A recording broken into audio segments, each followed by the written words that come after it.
আজকের ভিডিওতে আমি আপনাদের জন্য নিয়ে এসেছি একেবারে গ্রাম বাংলার প্রচলিত এবং ট্র্যাডিশনাল একটি পিঠের রেসিপি, চিতই পিঠে। চালের গুঁড়ো ছাড়াও যে ভাতের চাল দিয়েও এই পিঠে তৈরি করা যায়, এই ভিডিওটি না দেখলে আপনারা বিশ্বাস করতে পারবেন না। সম্পূর্ণ রেসিপিটি দেখার জন্য ভিডিওতে চোখ রাখুন। আমি 2 ঘন্টা মাত্র চাল ভিজিয়ে রেখেছি। আপনাদের যদি হাতে বেশি সময় থাকে তাহলে আগের দিন রাতেও ভিজিয়ে রাখতে পারেন।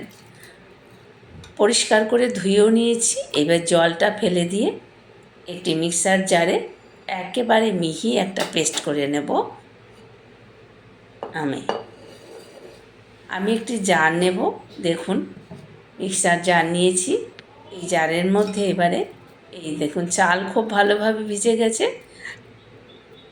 চালগুলো আমি মিক্সার জারে দিয়ে একেবারে মিহি পেস্ট করে নেব, যেভাবে আমরা চিতই পিঠা তৈরি করি। এই পিঠা কিন্তু গ্রাম বাংলার একেবারে একটা বহুল প্রচলিত পিঠে। শীতকালে মানেই এই চিতই পিঠে আর খেজুরের রসগুড় দারুণ জমে যায়। গ্রাম বাংলার মানুষেরা ভোরবেলায় এই পিঠে তৈরি করেন, আগের দিন চাল ভিজিয়ে রেখে পরের দিন সকালে কিন্তু রসগুড় দিয়ে এই পিঠে খান। আমিও খেয়েছি ছোটোবেলায়। আমি গ্রামেরই মানুষ।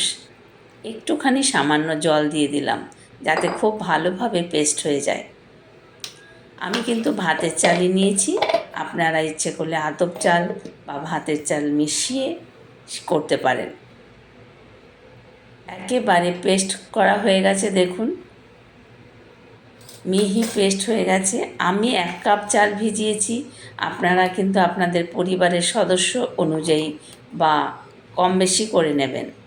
দেখুন, ঠিক এই রকম স্ট্রাকচারে কিন্তু আমি কিন্তু আর জল দেব না। এই স্ট্রাকচারেই কিন্তু ব্যাটারটা থাকবে। একেবারে মিহি হয়ে গেছে দেখুন। আমি ছোটোবেলায় দেখেছি ঢেঁকিতে চালের গুঁড়ো করতে।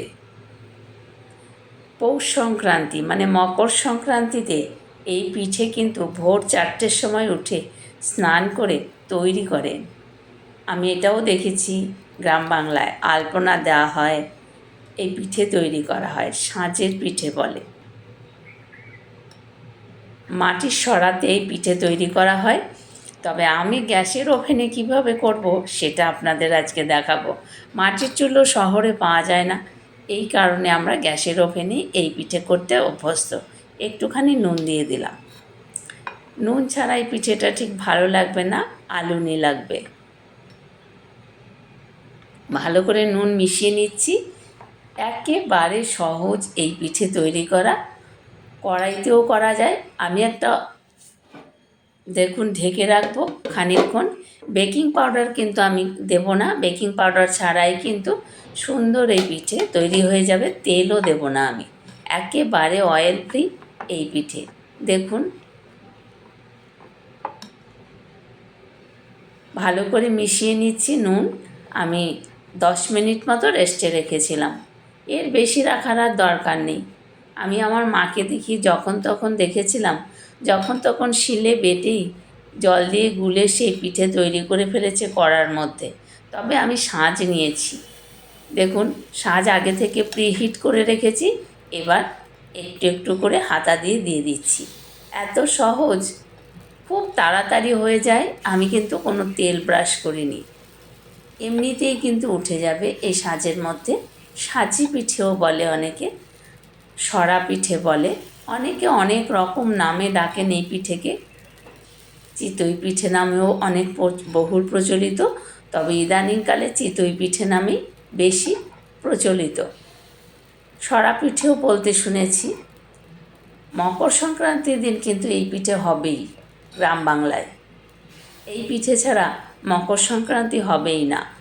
সবগুলো খোপের মধ্যে আমি ঢেলে ঢেলে দিয়ে দিলাম।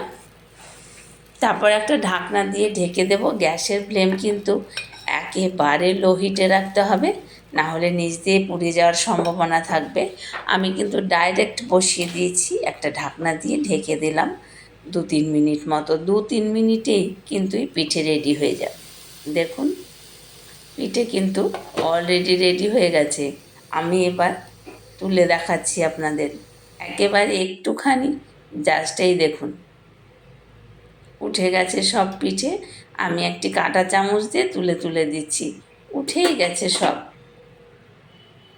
তারপরে দেখুন আমি একটি চিমটে নিয়েছি, এটা দিয়ে তুলে তুলে রাখছি থালার মধ্যে। দেখুন নিচে কিন্তু ধরে যায়নি, একেবারে অয়েল ফ্রি এই পিঠে।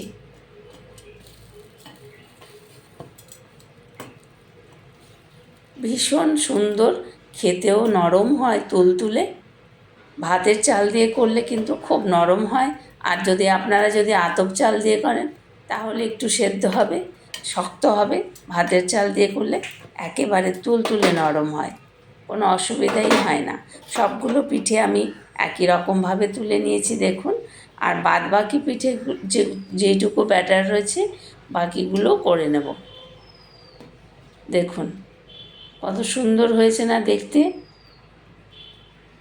ছোট্ট ছোট্ট পিঠে। আগে মাটির সাঁচ পাওয়া যেত, এখনও পাওয়া যায় মাটির সাঁচ। বাকি ব্যাটারটা আমি কড়ার মধ্যে একটা করে নিয়েছি দেখুন, বড় করে। এই দেখুন একদম নরম হয়েছে, ভেঙে যাচ্ছে, দেখেছেন? একদম ভেঙে যাচ্ছে, একটু চাপ দিলেই ভেঙে যাচ্ছে, এতটাই নরম হয়েছে। এগুলো কিন্তু গুড় দিয়েও খাওয়া যায়, অনেকে মাংস দিয়ে খান, আলুর দম দিয়ে খান। এই দেখুন কত সুন্দর জালি জালি হয়েছে ভেতরে। এবারে আমি দুধ বসিয়ে দিয়েছি খানিকটা।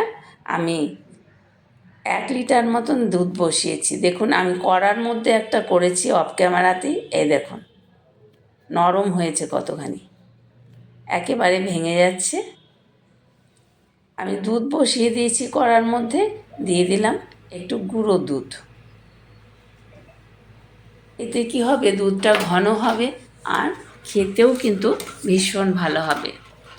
আপনাদের কাছে যদি কনডেন্স মিল্ক থাকে তাহলে কনডেন্স মিল্কও দিতে পারেন। আমি চিনি দিয়েই বানাবো, কারণ এখনও খেজুরের গুড় পাওয়া যাচ্ছে না। দুধ লেগেছিল দেখুন, অনেকটা পড়েও গিয়েছে দুধ উতলে পড়ে গিয়েছে, তাই কড়াইটা এরকম হয়ে গেল। আমি চিনি দিয়ে দিলাম স্বাদ মতো। এখানে আমি 3 চামচের মতন চিনি দেব, এর বেশি চিনি দেওয়ার দরকার নেই। চিনি মিশে আসলে আমি কিন্তু পিঠেগুলোর মধ্যে অ্যাড করে দেব। দুধ চিতই পিঠে কিন্তু খেতে বেশি ভালো। খেজুরের গুড় থাকলে তো কোনো কথাই নেই, একেবারে দারুণ জমে যাবে।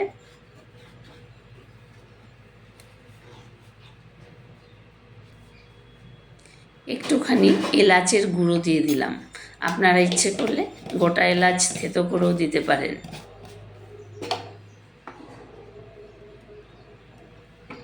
তাহলে সুন্দর একটা গন্ধ বেরোবে, যেহেতু খেজুরের গুড় নেই। দেখুন সবগুলো পিঠে আমি দিয়ে দিয়েছি। আমি নারকেল দেব না, আমি একটু বাদাম মানে ড্রাই ফ্রুট নিয়ে নিয়েছি। এই ড্রাই ফ্রুট কেটে কেটে আমি এর মধ্যে কুচিয়ে দিয়ে দেব। একটু ফুটিয়ে নেব, না হলে কিন্তু ভালো লাগবে না। পিঠেগুলো যখন একদম ডুবে যাবে তখন কিন্তু পিঠেটা রেডি হবে।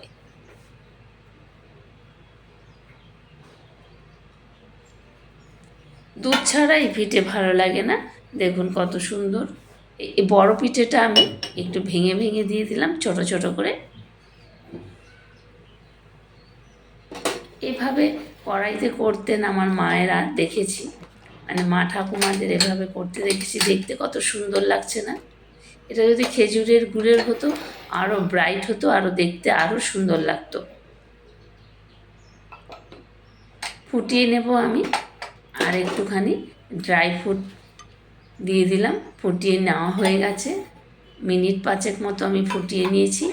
এবারে একটু ড্রাই ফ্রুট দিয়ে ডেকোরেশন করে দিচ্ছি। চিতই পিঠার রেসিপিটি কেমন লাগলো অবশ্যই কমেন্ট করে জানাবেন। নতুন নতুন রেসিপি পেতে চ্যানেলটিকে সাবস্ক্রাইব করে বেল আইকনটি প্রেস করে চ্যানেলটির পাশে থাকবেন।